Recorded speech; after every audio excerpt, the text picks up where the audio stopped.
ஒரு மாசம் ஆயிருக்குது பாருங்க, தொடர்ந்து எல்லாம் நடக்குது. 2500 சொன்னார்ல, 1000 ரூபாய் அதுக்கு ஒரு ஸ்டாலின் கொடுத்துட்டு போயிடலாம் ஆட்சியை. ஸ்டாலின் 1000 ரூபாய், நீ 2500 கொடுக்கணும்னு சொன்னல, அதுக்கு ஸ்டாலின் ஆட்சியை கொடுத்துருப்போம். நாங்க எங்களுக்கு இதுவரைக்கும் நாங்க வந்து தெரிஞ்ச பை கூட சண்டை போட்டுருந்தோம். திமுக ஏடிஎம்கே தெரிஞ்ச பை கூட சண்டை போட்டுருந்தோம். இப்ப தெரியாத பை கூட சண்டை போடுறோம். எப்படி பார்த்தாலும் நீங்க திமுக ஆட்சி வர நினைக்கிறீங்க. திமுக மாற்று வரணும். பாராட்டி அவனுக்கு என்ன வேலை? எத்தனை சுயேட்சை எம்எல்ஏ ஆம்ஸ்டாங் மனைவி வரல, இந்த சென்னையில படுகொலை செய்யப்பட்ட ஆம்ஸ்டாங் மனைவி வரல.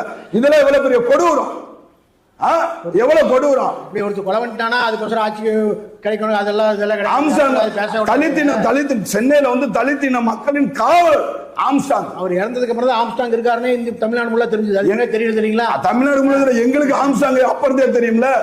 யானச்சரத்தில் இருந்தவர் எங்களுக்கு அப்பறந்தே தெரியும். அவர் வந்து முழுக்க முழுக்க திமுகவோட எதிரி. இன்னைக்கு அவங்க மனைவி பாருங்க, பிள்ளைய பாருங்க, ரோடா போனாங்க. அந்த இடத்துல இந்த சென்னை மக்களுக்கு ஒரு இதுல நான் ஜோசப் வந்து உங்களுக்கு உதவி பண்ணாரு. ஆம்ஸ்டாங் வந்து எத்தனை பேர்த்த வாழ வச்சிருக்காரு, எத்தனை மக்களுக்கு வந்து பல பிரச்சனைகள் தீர்த்து வச்சிருக்காரு. விஜய் தான் நிறைய பேருக்கு ஸ்கூலுக்கு உதவி செஞ்சிருக்காரு. எங்க உதவி செஞ்சாரு? சும்மா சும்மா மாய மாய மாய மாய மாய கவர்ச்சி அரசியல். கவர்ச்சி அரசியல் மயங்கிட்டீங்க. நீங்க கவர்ச்சியை பத்தி தான் பேசுறீங்க. நீங்க என்ன சொல்றீங்களா? திமுக ஆட்சிக்கு வரணும்.